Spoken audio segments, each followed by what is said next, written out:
Well budget 2022 आ चुका है and growth is the key word. Booster dose मिला है इकोनॉमी को इस बजट के थ्रू। चलते हैं सीधे इस वक्त मेरे साथ mister Sanjeev Bajaj, CI president designate and MD of Bajaj Finserv. Sir बहुत बहुत स्वागत है। एंड जिस तरह से इस बार बजट आया है, पहले तो क्या आपकी उम्मीदों पर उतरा है ये बजट और आप इसको कैसे डिफाइन करें?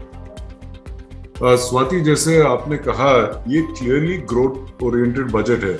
जिस तरह इंफ्रास्ट्रक्चर स्पेंड्स में गवर्नमेंट ने अपनी बजट इंक्रीज की है 35% से, this is very clearly showing continued focus on growth. और इसकी महत्व ये भी है कि CII we have been telling the government कि प्राइवेट सेक्टर की तरफ से we are seeing our members telling us कि इनकी भी काफी कैपेक्स इन्वेस्टमेंट साइकिल में काम शुरू हो गई है। लेकिन जब तक प्रोडक्शन में आती है, इट टेक्स नेचुरली 3, 4, 5 क्वार्टर्स। तो गवर्नमेंट की जो कंटिन्यूड इन्वेस्टमेट रहेगी in infrastructure, that will be very positive. Secondly, SCI हमने बताया था कि no adverse corporate tax changes, and very clearly we are seeing there is no such adverse significant change. Third है कि policy continuity, जिस तरह से लास्ट ईयर की बजट भी रही है, we are seeing continuity in most areas and this is very important, क्योंकि बजट तो एक साल के लिए है लेकिन investment growth is for multiple years, तो कंटिन्यूटी के भी महत्व है। एंड ओवरऑल आई वुड से कि इस बजट में the varied amount of focus into new generation ideas, आप डिजिटल करेंसी का देखें, आप सपोर्ट फॉर स्टार्टअप्स देखें, support for new sectors like clean energy देखें, तो the government is also, I would say, investing early in these sectors which will then give us growth in coming years. तो इसलिए overall I think this is very growth oriented and it has been a positive budget. सीधे चलते हैं Mister R Mukundan, managing director and CEO of Tata Chemicals, उनसे समझते हैं वो इस बजट को कैसे देखते हैं। सर बहुत बहुत स्वागत है आपका। पहले तो आपके इनिशियल रिएक्शन, किस तरह से देख रहे हैं बजट? सर जो अनाउंसमेंट्स हुई, आपको क्या लगता है भारत के लिए कितना इम्पोर्टेंट बजट है और ग्रोथ की तरफ कितना रुझान है सरकार का? Thank you very much Swati. I think जो हमने सीआईआई की तरफ से जो हमने सुझाव रखे थे गवर्नमेंट को, एक तो पहले ये सुझाव था कि टैक्सेशन जो है उसमें ज्यादा टिंकरिंग ना जो है उसको चलने में, because taxation is long term issue. I think government ने उसी को रखा है, वो वेरी पॉजिटिव स्टेप है। सेकेंडली, टैक्स लिटिगेशन की तरफ से जो भी सुधार लाए गवर्नमेंट ने in terms of updating the tax return, also taking into account the whole issue related to various taxation issues. I think government has done the right thing in terms of simplifying the process of tax and tax administration. I don't want to get into cryptocurrency tax. I think getting all those positive steps are all in the right direction. As you mentioned, this budget is really growth oriented. The emphasis on infrastructure is very high. Emphasis on improving efficiency and effectiveness is very high, especially with respect to Gati Shakti, the logistics focus, all these elements. I think in addition to that, I think the focus on urban, which was through housing and reimagining the urban, is going to lead to a lot of opportunities for various sectors. There's also a lot of focus on green investments, whether you talk about green infrastructure, whether you talk about green power, green mobility. I think government is doing a lot of steps to move in the sustainability direction, which I think is extremely positive. We also had been suggesting that the government must focus also to support MSME a bit longer. I think that support is really come in this budget, and we want to thank the government for that. And they've also not forgotten the other social elements, fundamentally around health and education. क्या है आगे industry की प्रतिक्रिया, ये जानने की कोशिश करेंगे। मेरे साथ इस वक्त CII president and MD and CEO of Tata steel mister TV Narendran show में जुड़ रहे हैं। सर बहुत बहुत स्वागत है आपका। पहले तो सर आपका क्या रिएक्शन है इस बजट पर, कैसे समराइज करेंगे इस बजट को? Thank you Swati. ये बजट जो है, हम लोग का जो मांग था सीआई की तरफ से, इंडस्ट्री की तरफ से, I think a lot of those request have been met with. पहला मांग ये था कि इंफ्रास्ट्रक्चर पर जरूर फोकस होना चाहिए। हम देख रहे हैं कि इंफ्रास्ट्रक्चर पर फोकस है और एलोकेशन भी बढ़ाया है, विच इज वेरी गुड। दूसरा बात यह है कि we need to have some policy stability, simplification of the ease of doing business. तो ये सब में भी हम लोग देख रहे हैं कि बहुत सारे इनिशिएटिव्स है to take the country digital, also to create digital infrastructure in addition to physical infrastructure. तो बहुत सारे initiatives जो है इंडस्ट्री का ये मांग था, तो I think as industry we are very happy that the finance minister has taken on board our request. Okay, काफी सारी रिक्वेस्ट जो इंडस्ट्री ने की थी वो मानी गई। क्लियरली सर, अब ओनस इंडस्ट्री पर भी है इन मेनी वेज, क्योंकि अब सरकार चाह रही है कि प्राइवेट इन्वेस्टमेंट आए, क्योंकि उन्होंने कैपेक्स में जबरदस्त बढ़ोतरी देखी इस बार, 7.5 लाख करोड़। तो now is the private sector ready sir?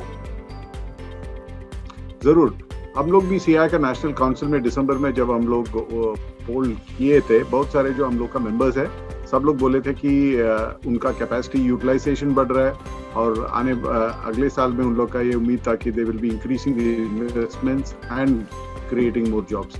आपको पता है कुछ प्राइवेट सेक्टर के बीच में भी there are some sectors like metals which are doing very well and have already announced investments in capacity expansion, but there are some sectors जो high contact sectors है, जो टूरिज्म, हॉस्पिटैलिटी, रेस्टोरेंट्स, वो सब से जुड़े हुए सेगमेंट्स है। I think दो सेक्टर्स हैव स्ट्रगल्ड एंड उसमें भी we are happy to see finance minister का जो इनिशिएटिव है, the credit guarantee scheme has been extended for another year, allocation has been increased. I think that is positive, क्योंकि private sector में कुछ sectors है which are strong, which will invest, which will grow. Some sectors need some more support for some time. क्या है आगे सरकार के plans और किस तरह से इस ग्रोथ पर आगे बढ़ेगी सरकार, जानने के लिए चलते हैं इस वक्त मेरे साथ कैबिनेट मिनिस्टर श्री महेंद्र नाथ पांडे साहब, हैवी इंडस्ट्रीज मिनिस्टर। सर, बहुत बहुत धन्यवाद हमारे से जुड़ने के लिए, हमें बताने के लिए आपकी प्रतिक्रिया इस बजट पर, जो कि सीधे तौर पे वित्त मंत्री ने फोकस किया है इस बार कि ग्रोथ बूस्टर डोज दी जाए इकोनॉमी को। अगले 25 साल के लिए हम इंडिया को कैसे तैयार करें, उस पर एक उन्होंने जो डिटेलिंग करी है। सर, आप कैसे देखते हैं इस बजट को? मैं इसको वहाँ से जोड़ता हूँ जब लाल किले पर आदरणीय प्रधानमंत्री श्री नरेंद्र मोदी जी ने अपने देश को संबोधित करते हुए उन्होंने जो कहा कि हम आज आज़ादी के अमृत महोत्सव वर्ष में 75वें साल में खड़े हैं। हम इस रूप से देखना चाहते हैं देश को कि आज से 2047 में 25 साल बाद हिंदुस्तान किस रूप में आएगा। उस दृष्टि से उन्होंने देशवासियों का आह्वान किया। यह बजट उनकी उसी बात का विस्तार और उनके दिल के अंदर जो देश को आगे ले जाने की निरंतर कार्य योजना रहती है, उसका स्वरूप है। और उसी दृष्टि से जैसा आपने बताया, निर्मला जी ने इस बात को कहा है और भारत को वो केवल भारत की ही दृष्टि से नहीं, भारत दुनिया में कैसे एक समृद्ध, आर्थिक दृष्टि से भी समृद्ध देश बन के आगे आए, अपनी इतनी बड़ी मैन पावर के साथ दुनिया का सबसे अग्रणी राष्ट्र बने, ये निरंतर हमारी सरकार के हुआ माननीय नरेंद्र मोदी की दृष्टि रहती है। और निर्मला जी को उनकी दृष्टि से चल करके एक शानदार बजट पेश करने के लिए बधाई है। हर दृष्टि से इसमें आपने बिल्कुल सही शब्द इस्तेमाल किया, ग्रोथ का।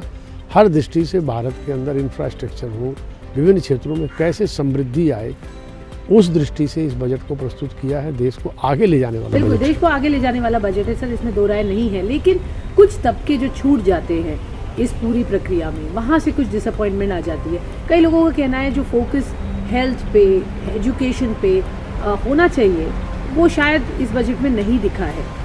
उस पर आप क्या कहेंगे? रूरल इकोनॉमी पर बड़ी उम्मीदें लगाई जा रही थी, जो कि सरकार ने हमेशा कहा है कि उनकी प्राथमिकता भी है रूरल पॉपुलेशन के लिए कुछ करना। वहाँ पर हमने बहुत मेंशन नहीं देखे, बातें वहाँ ज़्यादा नहीं हुई। हमने ग्रोथ की बात तो ज़रूर की है और ना ओवरऑल बेसिस कैपिटल एक्सपेंडिचर की बात की है, मैन्युफैक्चरिंग सेक्टर को बढ़ावा देने की बात की है। ये जो ग्रोथ की बात है, ये अपने आप में कोरिलेटेड है, चाहे वो गांव के लोग हों, चाहे अब जैसे डिजिटल इंडिया की बात, डिजिटल यूनिवर्सिटी, संपूर्ण भारत के एक कोने कोने तक को डिजिटलाइजेशन करने की कंसेप्ट, ये क्या है, सभी को लाभ पहुंचाएगी। सारे देश को आज दुनिया में ऑर्गेनिक से उत्पादित अन्न की कीमत सबसे ज़्यादा है। भारत भी विभिन्न क्षेत्रों में देश के लिए भी ज़रूरत है और देश के बाहर भी अन्न का निर्यात करता है और भारत एक बड़े अन्न उत्पादक देश के रूप में है। तो अगर वो ऑर्गेनिक अन्न पूरे देश में उत्पादन होगा तो देशवासियों का तो स्वास्थ्य बेहतर होगा, दुनिया में भी निर्यात में, और उसका अल्टीमेटली लाभ किसानों को मिलेगा। और गंगा के किनारे का जो, अब मैं इसको इस रूप से देखता हूँ कि सभ्यता के विकास क्रम में क्यों उत्तर प्रदेश की आबादी या उत्तर भारत के विभिन्न इलाकों की आबादी क्यों ज़्यादा है, क्योंकि वो गंगा जैसी समृद्ध और स्त्री सस्य श्यामला धरती के किनारे थी। हमारे वंदे मातरम गान में सस्य श्यामला जिस धरती का उपयोग चर्चा होती है, उस धरती पर उस तरह फोकस नहीं किया गया जिस तरह मोदी जी की दृष्टि रहती है। और मैं आपको स्पष्ट कर दूं, आप कल्पना करिए आगे 10 साल बाद 5 किलोमीटर दायरे में गंगा के दोनों किनारों पर अगर ऑर्गेनिक, उत्तर प्रदेशवासी तो इसका उनका अभिनंदन करते हैं इस बात के लिए विशेष रूप से। तो एक तो वह ऑर्गेनिक खेती का शुद्ध वायुमंडल, फिर निर्मलीकृत गंगा, गंगा निर्मल हुई है, बहुत ज़्यादा निर्मल हुई है। इन सारे वातावरण से किस तरह का लोगों को बेहतर स्वास्थ्य, बेहतर जनजीवन मिलेगा। वो क्या, आम गंगा के किनारे आम कॉमन मैन रहता है, तो उसके लिए है। आप समझिए कि कहाँ तक कॉमन मैन की चिंता। जो बच्चे गरीबी से और ऐसी आर्थिक स्थितियों में सरकारी प्राइमरी स्कूलों, जूनियर स्कूलों पढ़ते हैं, वो इंटरनेट वगैरह की सुविधाएं उस तरह न उपलब्ध रहने के कारण 2 साल की इस कोरोना काल में औपचारिक शिक्षा से उस तरह लाभ नहीं उठा पाए जैसे शहरों के बच्चे, अच्छे कॉलेजों के बच्चे लाभ उठा पाए। उन तक के लिए 12 दूरदर्शन के शैक्षणिक चैनल की जगह 200 चैनल बढ़ा करके उन तक शिक्षा प्रदान करने के प्रयत्न ये सारी सरकार समस्त समाज के लिए सोची है और सबका ध्यान रखती है।